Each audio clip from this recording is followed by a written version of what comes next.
Olá, meus amigos, tudo bem? Aqui é para você, aluno do ensino médio, para você, aluno que vai fazer Enem, para você que está querendo saber um pouquinho de filosofia.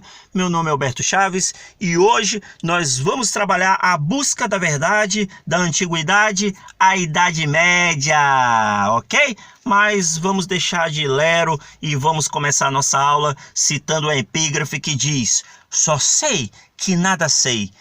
E o fato de saber isso me coloca em vantagem sobre aqueles que acham que sabem alguma coisa. Quem disse isso?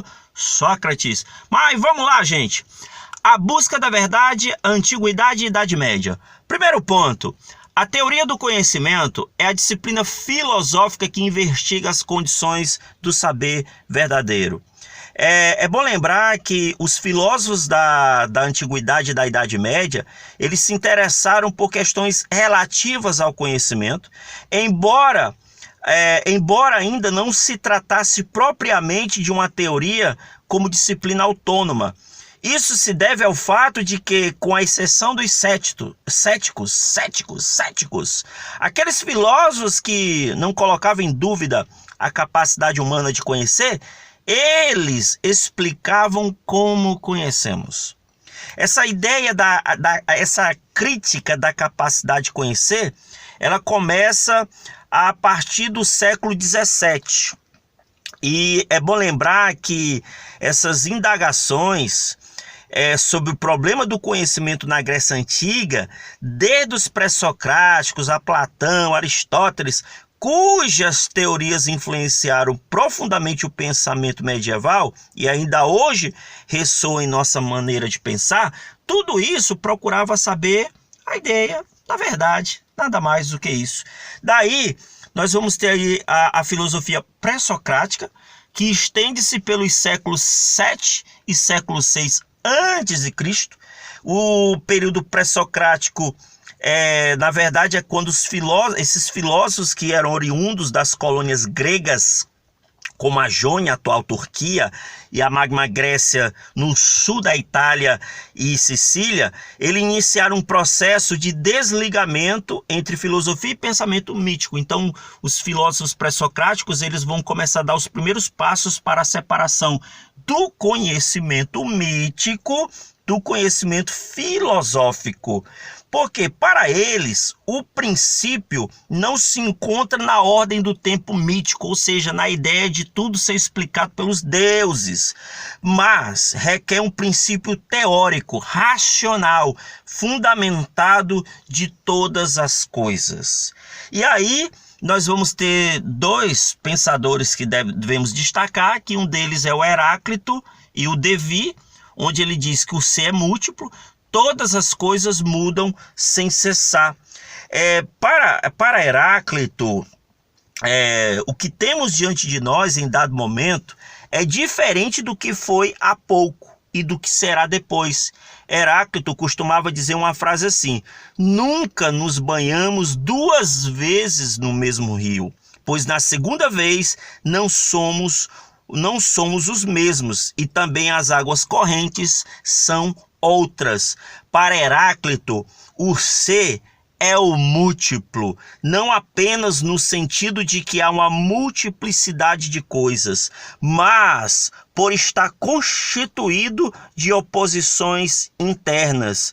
E o que mantém o fluxo do movimento não é o simples aparecer de novos seres, mas a luta dos contrários, pois a guerra é pai de todos, rei de todos, e é da luta que nasce a harmonia como síntese dos contrários. Então, para Heráclito, a única coisa que era eterna era a mudança, era o devir. Já Parmênides, ele propõe a questão do ser e o ser imóvel, o ser é único, imutável e infinito.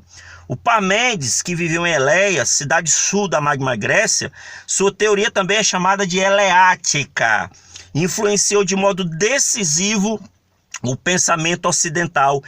E ele criticou muito a filosofia de Heráclito, ao contrapor a imobilidade do ser ao tudo flui proposto pelo pensador Heráclito. Para Parmênides, é absurdo e impensável afirmar que uma coisa pode ser e não ser ao mesmo tempo. Olha aí que loucura. Com base no princípio estabelecido, então Parmênides ele conclui que o ser ele é único, ele é imutável, infinito e imóvel, ou seja, esse ser ele não se modifica, ele permanece. Ele é infinito porque não se acaba e é imóvel, porque está estático. E ele chega a dizer o seguinte, o Parmênides, ele fala o seguinte, que entretanto, porque não há como negar a existência do movimento no mundo, dado que as coisas nascem e morrem, mudam de lugar e se expõem em infinita multiplicidade.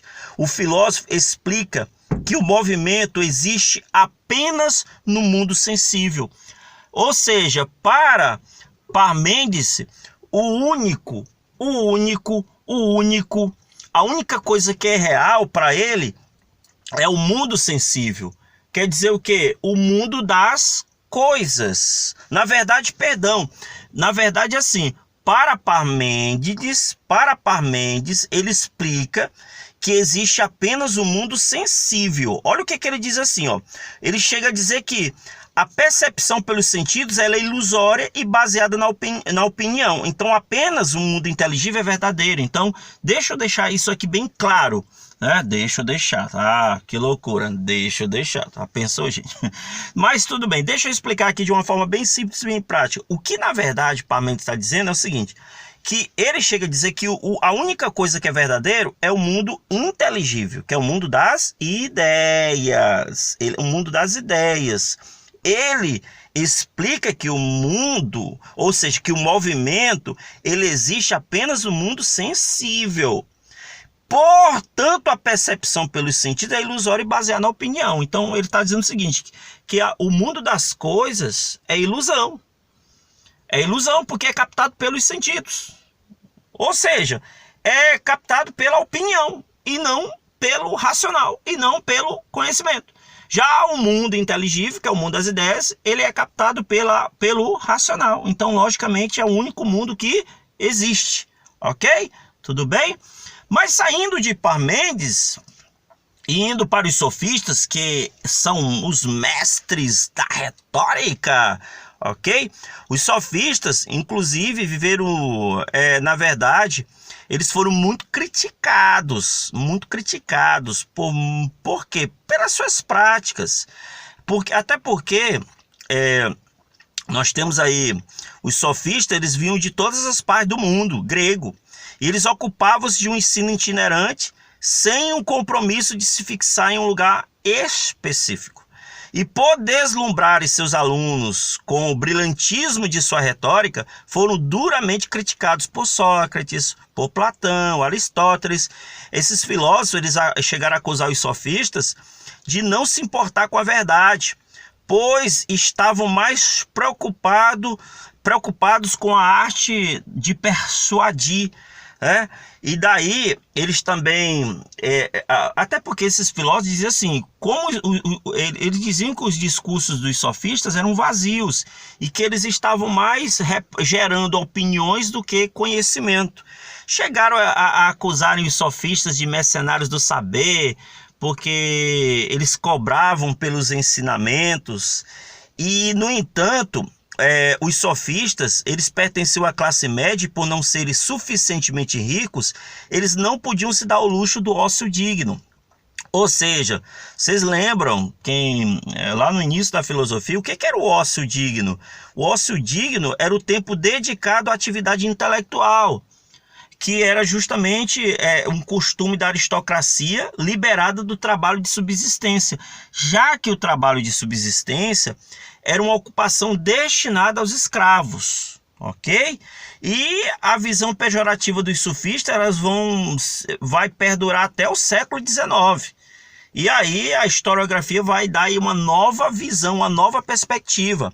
É bom lembrar que os sofistas, eles elaboraram o ideal teórico da democracia, valorizado pelos comerciantes que estavam se ascendendo e se firmando na época, cujos interesses passaram a se contrapor aos da aristocracia. E nessas circunstâncias, a exigência que os sofistas satisfazem na Grécia de seu tempo é de ordem essencialmente prática, porque todo o conhecimento sofístico dos sofistas eram voltados para a vida, pois iniciavam os jovens na arte da retórica, porque a retórica era um instrumento indispensável e necessário para que todo cidadão ele participasse da Assembleia Democrática. Então, aquele que não dominava a prática de falar, então era visto até de uma forma deficitária, ou seja, era alguém que não era bem visto. Então a habilidade de falar bem era algo extremamente necessário e que fora muito trabalhado pelos sofistas. Mas aí nós tivemos aí dois sofistas importantes. Um é Protágoras de Abdera, e o outro é Gorgias de Leontini. Mas vamos falar aqui de Protágoras de Abdera. Protágoras de Abdera, ele dizia que o homem é a medida comum de todas as coisas. O que na verdade quer dizer isso? Na verdade, se você analisar bem a frase, descontextualizando a frase, nós vamos ter aí várias opiniões ou várias conclusões. Mas, na verdade, na maioria das vezes, essa frase, ela está geralmente sendo interpretada como a exaltação da capacidade humana de construir a verdade. Assim, porque o Logos, ele não é divino, mas resulta do exercício da técnica da razão humana, que é responsável por confrontar as concepções possíveis da verdade. E a teoria de Protágoras, ela foi herdeira da polêmica dos pré-socráticos entre aparência e realidade, opinião e verdade. Então, em outras palavras, o Protágoras, ele defende que ninguém detém a verdade, ou pelo menos que ela resulta da discussão entre iguais, como revela sua célebre frase, ok? Ou seja, que célebre frase? O homem é a medida comum de todas as coisas. Muito bem. E Protágoras, ele escreveu uma obra chamada Antilogia. A palavra antilogia significa contradição, no qual ele ensina a defender oposições opostas, usando argumentos para cada uma delas. Ok? E Gorgias de Leontini. Gorgias de Leontini, ele diz o seguinte. Primeiro ponto. Assim ele é chamado por ter nascido na cidade da Sicília.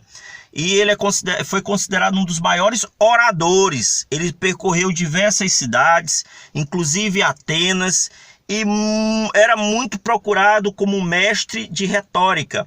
Do ponto de vista do conhecimento, Gorgias, ele era cético, porque ele criticou o debate dos pré-socráticos sobre verdade e opinião, admitindo que nada podemos conhecer.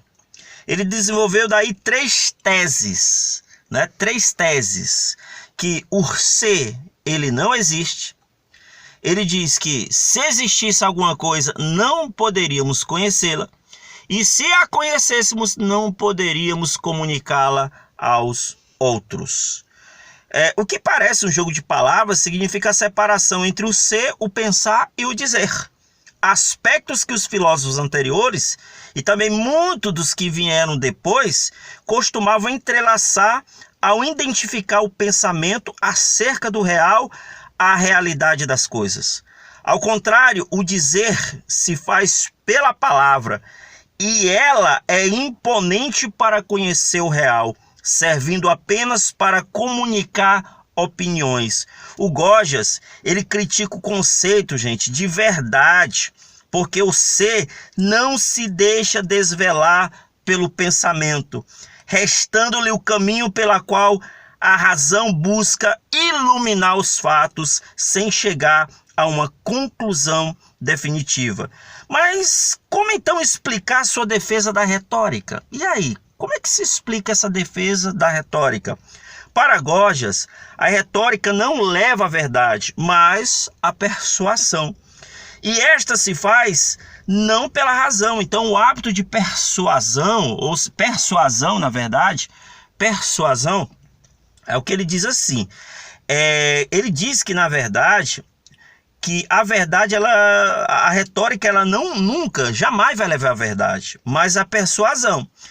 E ou seja, a persuasão, ela não se faz pela razão, mas pela emoção. Por isso, ao contrário de Protágoras, que destacava o aspecto racional da persuasão, Gorgias defende seu caráter emotivo, ok? E aí agora nós vamos falar do filósofo Sócrates, que nós começamos lá com a epígrafe, né? Onde Sócrates diz o seguinte: conhece-te a ti mesmo, torna-se consciente de tua ignorância e serás sábio. É interessante notar que Sócrates nada deixou escrito.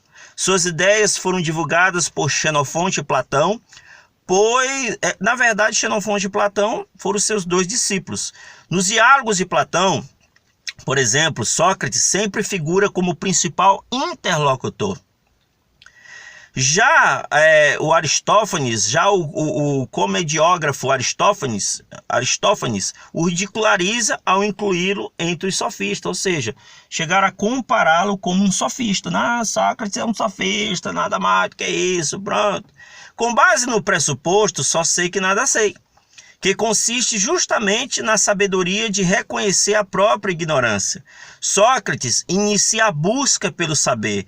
Ele costumava conversar com todos, fossem velhos, moços, nobres, escravos, mas os métodos de indagação de Sócrates provocavam os poderosos de seu tempo.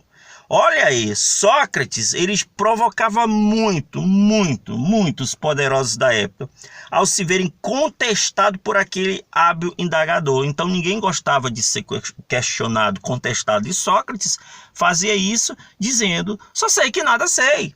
Entendeu? Ele criou um método que esse método fazia a pessoa chegar à ideia de que não sabia de nada. Desse modo, ele criou inimigos que o levaram ao tribunal sob a acusação de não crer nos deuses da cidade e de corromper a mocidade. Por essa razão, ele foi condenado à morte. Olha aí. Na verdade, Sócrates ele estava introduzindo uma novidade na discussão filosófica por meio de seu método constituído de duas etapas. Que, na verdade, esse método constituído de duas etapas era a ironia e a maiêutica. Em que consistia a ironia, professor? Professor Alberto, em que consistia a ironia? A ironia é um termo que em grego significa perguntar, fingindo ignorar. É a fase destrutiva. Diante do oponente, que se diz conhecedor de determinado assunto, Sócrates afirma inicialmente nada saber. Com hábeis perguntas, essas perguntas que ele faz constantemente, ele desmonta as certezas até que o outro reconheça a própria ignorância ou desista da discussão. Aquela ideia da criança que pergunta: mãe, por que o céu é azul? Ah, filho, Deus criou. Pai, por que Deus criou? Ah, isso. Ah, quem é Deus? Tudo. E dentro de um meio de um argumentativo. Então, essas constantes perguntas, esses constantes questionamentos, depois eram feitos com reflexões que a pessoa chegava a concluir que não sabia de nada, e isso era muito ofensivo, porque até hoje as pessoas não gostam de ser taxadas de que não sabem de nada. E desenvolveu outro método também, a segunda etapa do método, que é a maiêutica. A maiêutica do grego quer dizer parto. Foi assim denominada em homenagem à sua mãe, que era parteira. Enquanto ele fazia parto de corpos, ela fazia parto dos corpos, Sócrates dava luz a novas ideias. Em diálogo com seu interlocutor, após destruir o saber meramente opinativo, ou seja, esse saber opinativo, chamado de doxa, dava início à procura da definição do conceito, de modo que o conhecimento saísse de dentro de cada um. Esse processo está bem ilustrado nos diálogos de Platão, e é bom lembrar que no final nem sempre se chegava a uma conclusão definitiva. Nesses casos, tratava-se dos diálogos aporéticos. Ah, professor, mas o que seria esse negócio de aporético? Aporético que diz respeito à aporia, dos gregos poros, quer dizer passagem, mas o prefixo a que indica negação. Portanto, impasse, incerteza. Ou seja, os diálogos aporéticos não têm continuidade porque o oponente se retira ou não avança a discussão até solucioná-la, sobretudo se o interlocutor se esquiva do debate. Então, nesse exato momento, o Sócrates, com esse processo da maiêutica, acabava deixando o interlocutor extremamente indignado. Por quê? Porque a frase "só sei que nada sei" era como dizer assim: você é burro, meu irmão, você é burro, pronto. Mas Sócrates, ele vai privilegiar as questões morais. Por isso, em muitos diálogos, ele pergunta o que é a coragem, a covardia, a piedade, a amizade e assim por diante. Tomemos o exemplo da justiça. Após enumerar diversas expressões de justiça, o filósofo quer saber o que é a justiça em si, o universal que a representa. Desse modo, a filosofia nascente ela precisa inventar palavras novas ao usar as do cotidiano e dar um significado diferente. Então, Sócrates ele utiliza o termo logos na linguagem comum, palavra e conversa, ou seja, essa palavra logos, no sentido bem comum, que está além da ideia de conhecimento, significava o quê? Palavra, conversa, que passa a significar a razão de algo, ou seja, aquilo que faz com que a justiça seja justiça, nada mais. E o próprio Sócrates, tem um diálogo que é lá no diálogo Laches ou do Valor. Os generais Laches e Nícias são convidados a discorrer sobre a importância do ensino de esgrima na formação dos jovens. Sócrates reorienta a discussão ao indagar a respeito de conceitos que antecedessem essa discussão. Ou seja, o que se estende por educação e em seguida sobre o que é virtude. Dentre as virtudes, Sócrates escolhe uma delas e indaga: o que é a coragem? Laches acha fácil responder: coragem é aquele que enfrenta o inimigo e não foge no campo de batalha, é o homem corajoso. Sócrates dá exemplo de guerreiros cuja a tática consiste em recuar e forçar o inimigo a uma posição desvantajosa, mas nem por isso deixa de ser corajosos. Cita outros tipos de coragem que ultrapassam os atos de guerra, como a coragem dos marinheiros, dos que enfrentam a doença, ou os perigos da política e dos que resistem aos impulsos da paixão. Enfim, o que Sócrates procura não são exemplos de casos corajosos, mas o conceito de coragem, gente.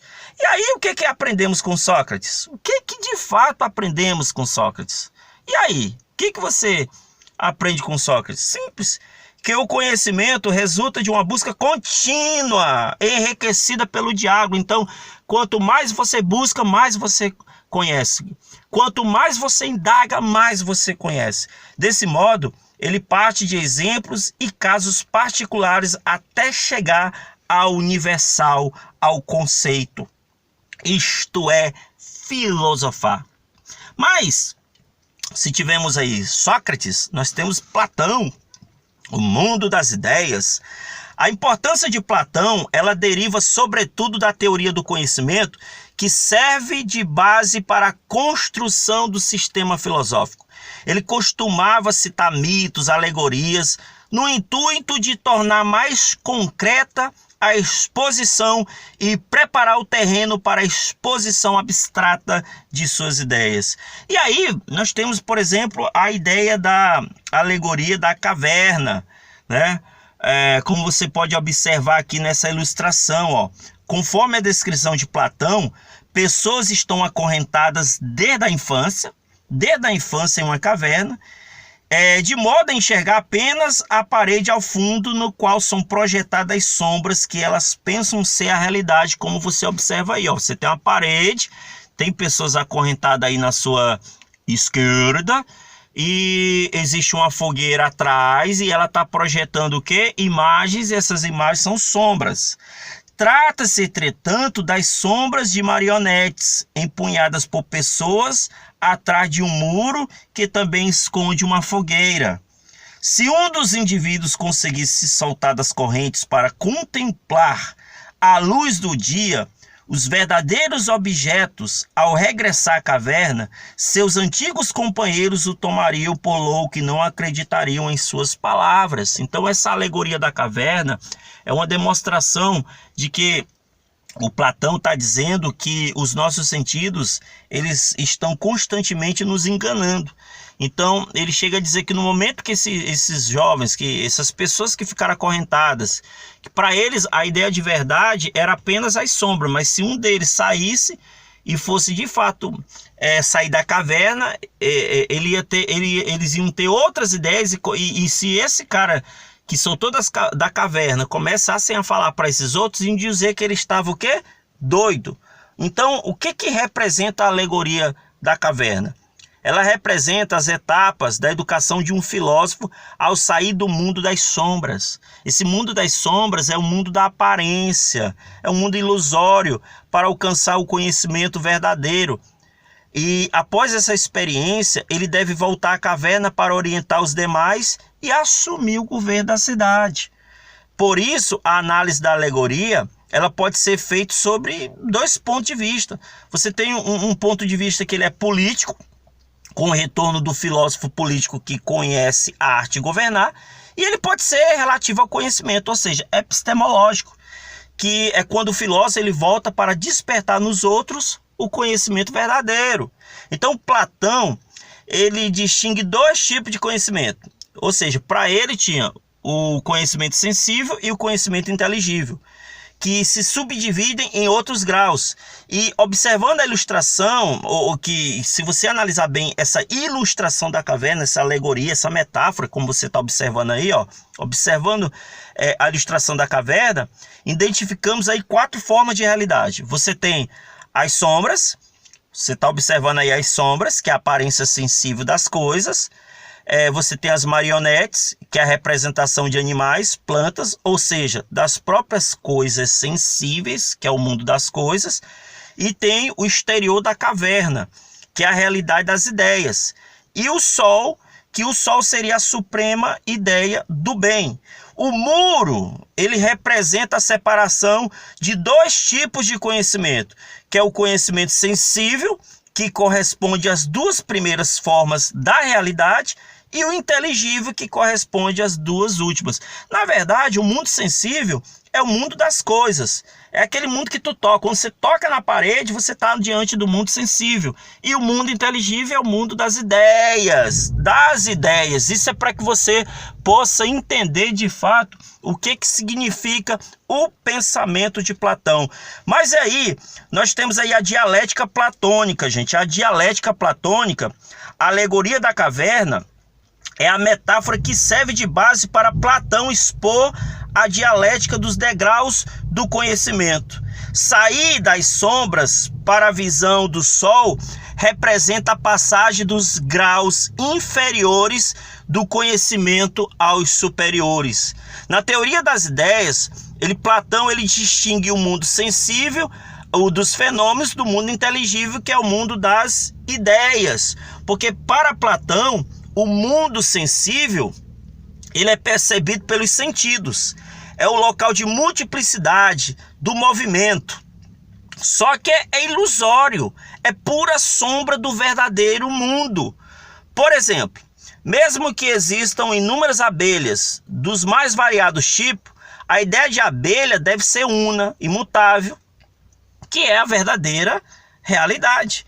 Já o mundo inteligível, para o Platão, ele é alcançado pela dialética ascendente, que fará a alma elevar-se das coisas múltiplas, imutáveis, às ideias unas e imutáveis. As ideias gerais, elas são hierarquizadas, e no topo delas está a ideia do bem, a mais elevada em perfeição e a mais geral de todas. Na alegoria, corresponde à metáfora do sol. Os seres em gerais, gente, eles não existem enquanto participam do bem. E o bem supremo é também a suprema beleza, o Deus de Platão. Ou seja, como as ideias são a única verdade, o mundo dos fenômenos só existe na medida em que participa no mundo das ideias, no qual é apenas sombra ou cópia. Trata-se da teoria da participação. Mais tarde, essa teoria da participação ela acabou sendo duramente criticada por um filósofo chamado Sócrates. E aí nós temos também, dentro do Platão, a questão da teoria da reminiscência. O que é isso, professor? Teoria o que? Da reminiscência? Sim. Como é possível ultrapassar o mundo das aparências ilusórias? E aí, como é possível ultrapassar o mundo da ilusão? Platão supõe que o puro espírito já teria contemplado o mundo das ideias, mas tudo esquece quando se degrada ao se tornar prisioneiro do corpo, considerado o túmulo da alma. Pela teoria da reminiscência, segundo Platão, Platão explica como os sentidos despertam na alma as lembranças adormecidas. Olha aí como é que é interessante. Ou seja, em outras palavras, para Platão, conhecer é lembrar, ok? Ou seja, para Platão, conhecer é lembrar. Mas nós temos um outro filósofo que é o Aristóteles. Olha aí, olha o que ele fala aí, ó. Nós nos transformamos naquilo que praticamos com frequência. A perfeição, portanto, não é um ato isolado, é um hábito. Olha aí. Do século IV a.C., a reflexão filosófica ela já se encontrava amadurecida e sistematizada, organizada em diversas áreas, com o Aristóteles. Mais ainda, foi ele que estabeleceu as linhas métricas da lógica, o pai do instrumento do filosofar. Por isso que o próprio Aristóteles é chamado de pai da lógica. Discutiu sobre os primeiros princípios, sobre as proposições e argumentos, métodos que dá indução, dedução, analogia, e por meio das regras do silogismo, indicou as maneiras de evitar as falácias e os argumentos não válidos. E é bom lembrar que nas obras metafísicas sobre a alma, Aristóteles ele desenvolve a sua teoria do conhecimento. O conhecimento sensível e o conhecimento racional são distintos, mas ambos dependem um do outro na visão aristotélica. Para Aristóteles, a origem das ideias é explicada pela abstração, por meio da qual o intelecto, partindo das imagens sensíveis, das coisas particulares, conhecimento sensível, elabora os conceitos universais, o conhecimento racional. Fica claro, então, portanto, que há uma oposição entre a teoria de Aristóteles e a teoria de Platão, pois para Aristóteles não há no intelecto, olha aí, nada há no intelecto que não tenha passado primeiro pelos sentidos. Então fica clara, portanto, a oposição aí de Aristóteles à teoria das ideias de Platão, pois para ele, para o filósofo Aristóteles, nada há no intelecto que não tenha passado primeiro pelos sentidos. Então todo o conhecimento, toda a construção do conhecimento é passado pelos sentidos. Segundo Aristóteles, a filosofia primeira não é primeira na ordem do conhecer, já que partimos do conhecimento sensível, no conhecimento das coisas, cabe a ela buscar as causas mais universais e, portanto, as mais distantes dos sentidos. Trata-se da parte nuclear da filosofia, na qual se estuda o ser enquanto ser, isto é, o ser independente de suas determinações particulares. É a metafísica que fornece a todas as outras ciências o fundamento comum. Ah, professor, mas o que é esse negócio de metafísica? O termo metafísica, ele surgiu no início do século I a.C., quando Andrônico de Rhodes, ao classificar as obras de Aristóteles, dispôs a obra de filosofia primeira após as obras de física. E aí tem metafísis, ou seja, depois da física. Posteriormente, esse depois, puramente espacial, foi entendido como além, por tratar de temas que transcendem a física, que estão além das questões relativas ao conhecimento do mundo sensível. Então, o que é a metafísica? Ela vai estudar os fenômenos que estão além da física, além do mundo sensível, além do mundo das coisas, ok? E aí, nós temos, é bom lembrar que Aristóteles, ele define a ciência como conhecimento verdadeiro. Conhecimento pelas causas por meio do qual é possível superar os enganos da opinião, compreender a natureza da mudança e do movimento. Desse modo, ele recusa a teoria das ideias de Platão e sua interpretação radical sobre a oposição entre mundo sensível e mundo inteligível, porque para Platão há uma oposição. Existe o mundo das coisas e o mundo das ideias, né? E para Aristóteles não, até porque para ele a ciência é o conhecimento verdadeiro, ok? E para entender a teoria aristotélica é necessário distinguir, fazer uma distinção fundamental que o filósofo fez entre substância, essência, acidente, matéria, forma, potência, ato. Esses conceitos, por sua vez, servem para compreender a teoria das quatro causas. Por quê? Primeiro ponto, dentro dessa teoria das quatro causas, costuma-se dizer que Aristóteles ele traz as ideias do céu à terra, porque para rejeitar a teoria das ideias de Platão, ele reuniu o mundo sensível e o inteligível no conceito de substância. Cada ser que existe é uma substância. Olha aí. A substância é aquilo que é em si mesmo, o suporte dos atributos. Esses atributos podem ser essenciais ou acidentais. Mas, professor, o que seria esse negócio de ser essencial ou acidental? Calma. A essência é o atributo que convém à substância de tal modo que se lhe faltasse, a substância não seria o que é. Já o acidente é o atributo que a substância pode ter ou não, sem deixar de ser o que é. Vamos lá, um exemplo para que você entenda. Por exemplo, a substância individual, ou seja, que é a pessoa, ela tem como características essenciais os atributos da humanidade. Entenda, por exemplo, você é uma substância individual. Você tem as características, os atributos da humanidade.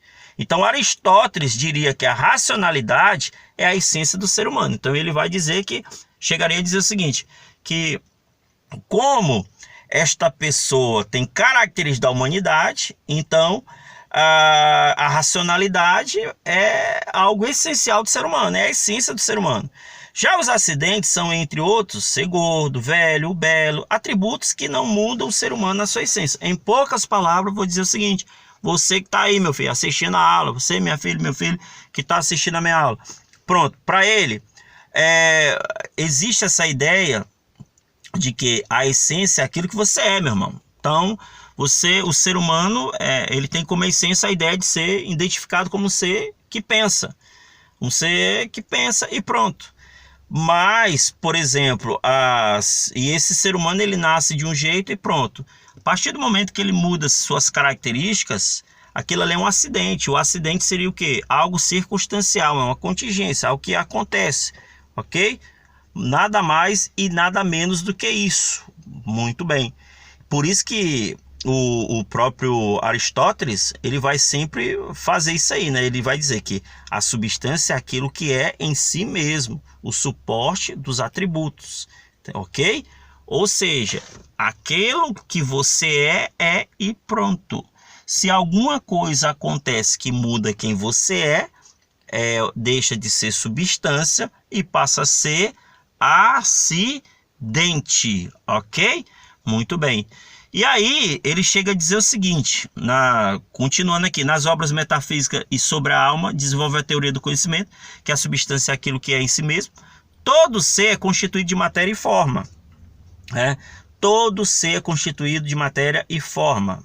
É outra teoria proposta por Aristóteles, onde ele diz o seguinte: a matéria é o princípio indeterminado de que o mundo físico é composto. É aquilo de que é feito algo. Trata-se da matéria indeterminada. Quando nos referimos à matéria concreta, trata-se da matéria segunda. A forma é aquilo que faz que uma coisa seja o que é.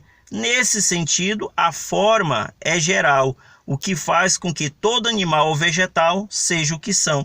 Então, em poucas palavras, seria assim: a forma é o princípio inteligível. Ou seja, o princípio das coisas, a essência comum aos indivíduos da mesma espécie, pela qual todos são o que são, enquanto a matéria é pura passividade e contém a forma em potência. Então, ele está dizendo o seguinte, que em poucas palavras, quando ele diz que a forma é o princípio inteligível, ou seja, que é o mundo das ideias, a essência comum aos indivíduos, ou seja, ele está dizendo que a forma é aquilo que identifica o ser humano. O ser humano tem aquela forma e pronto, nada mais do que isso. É a essência comum aos indivíduos da mesma espécie, olha aí, da mesma espécie. Já a matéria, quando ele fala isso aí, é o princípio indeterminado de que o mundo físico é composto, porque é aquilo de que é feito algo, entendeu? Ou seja, trata-se da matéria indeterminada. Quando nos referimos à matéria concreta, trata-se da matéria segunda, ok? Então, na verdade, para Aristóteles, todo ser tende a tornar atual a forma que tem em si como potência. Por exemplo, a semente, quando enterrada, ela tende a se desenvolver e se transformar no carvalho, que é uma potência. Então, em poucas palavras, o Aristóteles ele vai procurar o conhecimento, a ciência, para tentar descrever alguns pontos. Ele chega a falar da ideia de potência, né, que ao explicar os conceitos de matéria e forma, é necessário recorrer ao de potenciato, que explica como dois seres diferentes podem entrar em relação atuando um sobre o outro. Isso aqui é interessante, porque ele chega a dizer o seguinte, que a potência é a capacidade de tornar-se alguma coisa. É aquilo que uma coisa poderá vir a ser. Então, para se atualizar, todo ser precisa sofrer a ação de outro ser já em ato. Então, por exemplo, se você nasceu para ser um atleta, vou te dar um exemplo assim. Então, isso aí é a potência. Ou seja, essa é a capacidade de tornar alguma coisa aquilo que uma coisa poderá vir a ser, né? Aí ele chega a dizer, para se atualizar, todo ser precisa sofrer ação de outro já em ato. Então, se você, como ele chega a dizer o seguinte, que é a capacidade de tornar-se alguma coisa, então, se você vira um atleta, você pode se aperfeiçoar. E como você se aperfeiçoa? Utilizando outras técnicas. Então, essa potência representaria justamente aquilo que torna o ser aquilo que poderá vir a ser. É isso que ele está colocando. O conceito aristotélico de potência, ele não vamos confundir então, por exemplo, potência com força. Ele trata-se de uma potencialidade, a ausência de perfeição, em que um ser pode vir e possuir essa perfeição. Então, em poucas palavras, seria assim, você nasceu para aquilo. Mas se para que você seja aquilo, é necessário uma força que atue sobre você para você ser aquilo. E pronto, é isso que ele está colocando aqui. E ele chega a dizer o seguinte, que o ato é a essência, a forma da coisa como é e agora. Ou seja, não se trata de uma atualização de uma vez por todas, porque cada ser continua em movimento, recebendo novas formas. Os seres vivos nascem e morrem, o feto se transforma em recém-nascido e depois em criança e na sequência em adolescente, jovem, idoso. Ou seja, recapitulando os conceitos aristotélicos, todo ser ele é uma substância que tem matéria e forma. A matéria ela é potência, o que tende a ser.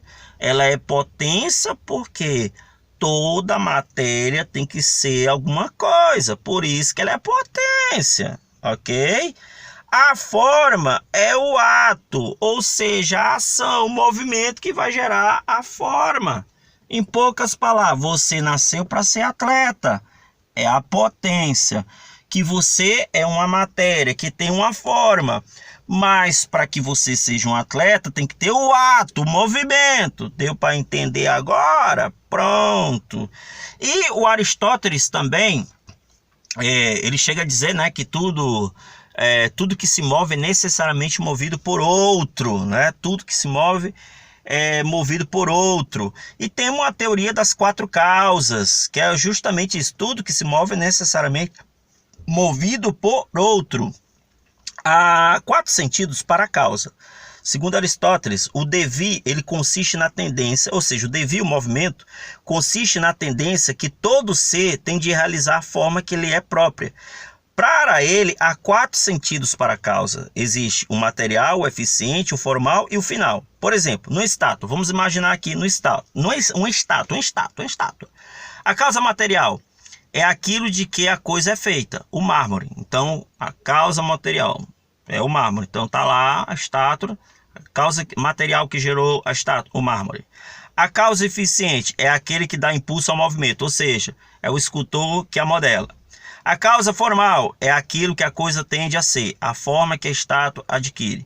E a causa final é aquilo para a qual a coisa é feita. A finalidade de fazer estátua é o quê? A beleza, a glória, a devoção religiosa, enfim. Essas são as causas que explicam o movimento, que para Aristóteles é eterno. Daí porque essa ideia de que por trás das coisas existe essa causa, como foi colocado aqui, o Aristóteles acabou introduzindo algo que foi chamado de primeiro motor imóvel. O Aristóteles chega a dizer que Deus é ato puro, é ser necessário, causa primeira de todo existente. E é interessante que o primeiro motor imóvel, por não ser movido por nenhum outro, é também um puro ato, sem nenhuma potência. Segundo Aristóteles, Deus é ato puro, ser necessário, causa primeiro de todo existente. No entanto, como Deus pode mover sendo imóvel? Porque Deus não é o primeiro motor como como causa eficiente, mas como causa final. Deus move por atração, ele tudo atrai como perfeição que é. Ok? Então, essa teoria aí, inclusive, passou a se tornar um postulado, virou até um dogma para a igreja, que todo aquele que criticasse Aristóteles estaria preconizando um ato de heresia, né? Porque com essa ideia do motor imóvel, é a ideia de que as coisas estão em movimento, existe um ser que está ali parado e que está movimentando tudo isso, e ele batizou de motor imóvel, que é nada mais e nada menos do que Deus. No meio disso, nós vamos ter aí a questão do pensamento medieval, né? De um lado, nós vamos ter a patrística, o conhecimento da patrística. O que na verdade seria a patrística? Na verdade seria a adaptação dos textos dos filósofos pagãos à nova fé, né? Os religiosos que elaboraram a doutrina cristã, eles foram chamados de padres da igreja, daí o nome patrística. Olha aí. E é interessante notar que Santo Agostinho, ele retomou a filosofia de Platão. Por que eu estou citando Santo Agostinho? Porque ele é um dos principais nomes da filosofia patrística. O Santo Agostinho de Hipona é significativo o fato de ter vivido no final do mundo antigo, quando os bárbaros avançavam sobre o Império Romano. Então, o Agostinho, na verdade, ele acabou retomando a filosofia de Platão, acabou, inclusive, aceitou a dicotomia platônica entre o mundo sensível e o mundo das ideias, mas substituiu o mundo das ideias pelas ideias divinas. Do mesmo modo, ele chegou a adaptar o cristianismo à teoria da reminiscência, que em Platão significava a contemplação das essências no mundo das ideias antes da vida presente. Em contraposição, Agostinho acabou desenvolvendo uma teoria chamada teoria da iluminação. Professor, o que seria essa teoria da iluminação? Para Agostinho, na verdade, essa teoria seria o seguinte: segundo a qual possuímos, segundo ele, diz que nós temos verdades eternas porque recebemos de Deus. Como o sol, Deus ilumina a razão e torna possível pensar correto. Ou seja, para a teoria da iluminação, se você que está aí está sabendo alguma coisa, é porque Deus iluminou você. Essa é a teoria proposta por Santo Agostinho, lá da filosofia patrística. Santo Agostinho, ele, na verdade, ele propõe aí, porque o que a patrística faz? Ela faz uma aliança entre a fé e a razão. Na verdade, propor essa aliança entre a fé e a razão significava reconhecer a razão como auxiliar da fé. E, portanto, a razão passava a ser subordinada à fé. Ou seja, Agostinho ele sintetiza esse pensamento com a expressão que diz: creio para que possa entender. Olha aí.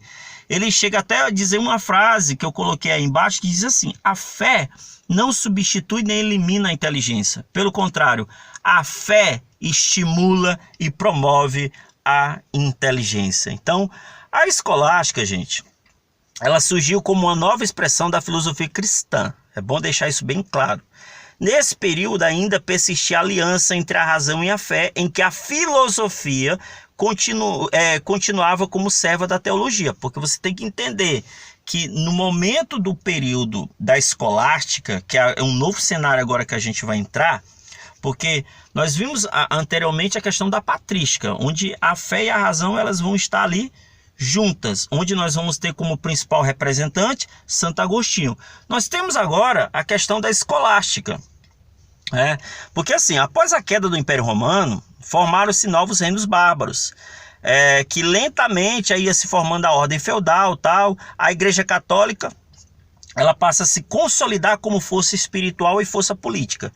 E aí, com essas mudanças que foram acontecendo, veio aí a questão da escolástica. Então a escolástica ela surgiu como nova expressão dessa filosofia cristã, e aí nós vamos ter como principal representante um nome, né?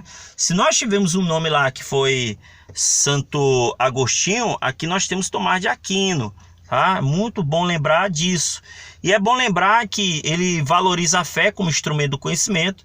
O próprio Tomás de Aquino, ele é influenciado pelo pensamento aristotélico. Nós vamos ter aí que elabora as 5 vias da prova da existência de Deus. Professor, quem elabora essas 5 vias? Tomás de Aquino. Tomás de Aquino, ok? Inclusive tem um célebre pensador também que se destacou na época, que foi o Pedro Abelardo, né? Recomendo vocês assistirem o filme Em Nome de Deus, para ver a história de Abelardo e da Heloísa, ok? Mas vamos falar um pouquinho do que seria, na verdade, esse pensamento da escolástica, tá certo? Bora tentar entender aqui de uma forma bem simples. Por quê?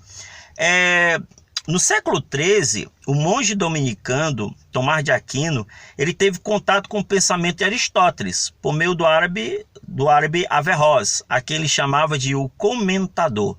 Seu interesse o aproximou de recentes traduções feitas diretamente do grego, e desse modo realizou as mais fecundas sínteses do pensamento aristotélico, adequando a fé cristã.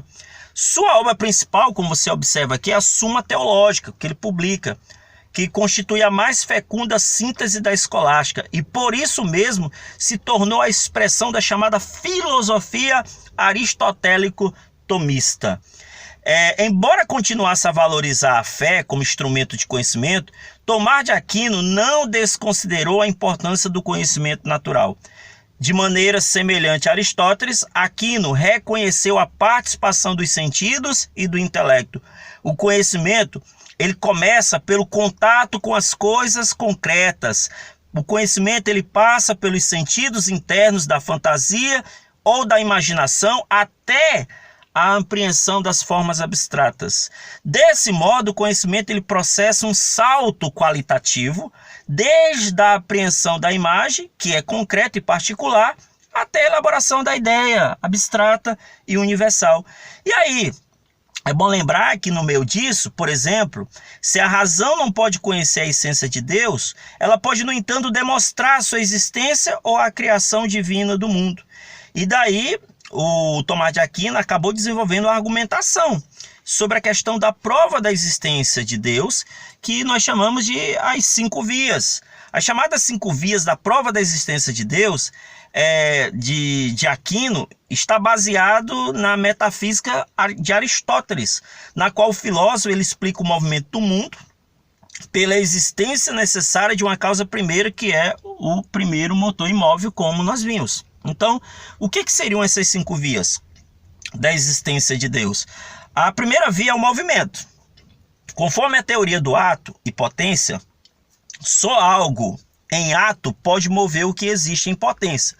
Portanto, tudo que se move deve ser movido por outro, pois nada se move por si mesmo, a fim de evitar uma regressão ao infinito, o que seria absurdo. E é necessário concluir que existe um motor que move todas as coisas e não é movido, ou seja, Deus. Em poucas palavras, o Aquino está dizendo o seguinte: olha, existe a primeira teoria da provação de Deus, que as coisas estão se movimentando e nada se movimenta só. E existe uma força que é capaz, que faz esse movimento acontecer. Essa força é quem? É Deus. Pronto, é isso que ele está colocando. E existe a outra prova da existência de Deus, segundo Aquino, baseando-se nos princípios aristotélicos, que é a causa eficiente. Nada pode ser causa de si mesmo, senão seria anterior a si mesmo, por não poder seguir um processo infinito. É preciso admitir uma causa primeiro que não é causada, que é Deus. Ou seja, a causa eficiente, ela diz que tudo que existe precisa vir de algum lugar, nada vem do acaso. Então, uma força seria responsável por tudo isso, que seria o quê? Deus. E a segunda via de prova seria o quê? A contingência e necessidade. Que seria o quê? A contingência e necessidade. Um ser contingente é aquele cuja existência depende de outro. Mas se todos fossem contingentes, nada existiria. Portanto, deve haver um ser necessário, que é Deus. Ou seja, a contingência e necessidade, existe um ser que é responsável e que todo mundo depende dele, que é o quê? É Deus. Tem a outra via da existência de Deus, que é os graus de perfeição. Todos os seres têm graus diferentes de perfeição, qualidades que podem ser comparadas, mas só um ser teria o máximo de perfeição, ou seja, o máximo de realização de atributos e qualidade. Então, a outra questão é que só existe um ser que é perfeito, que é o quê? É Deus. É outra prova, que é Deus. E a outra via de prova seria justamente a causa final, o argumento teleológico. Ou seja, toda natureza tem uma finalidade, um propósito. Caso contrário, não haveria ordem. Deve haver uma inteligência ordenadora, que é Deus. Ou seja, para Aquino, para que deve existir ordem em tudo. E a ordem só existe porque um ser organiza tudo. E quem é esse ser que organiza tudo? Deus. Nada mais e nada menos que isso. Tá aí, gente. Então, esse foi o recado. Nós estudamos aqui, mais uma vez, sobre a questão da verdade. Nós vimos aqui sobre a busca da verdade e da antiguidade à Idade Média, tá certo? Então, se esse conteúdo aí fez sentido para você, se esse conteúdo foi importante, se inscreve no canal, deixa um like e até a próxima. E eu fecho aí com a frase do Pedro Abelardo, que diz: a chave para encontrarmos a sabedoria é a interrogação permanente e regular, ok? Fiquem bem e até a próxima.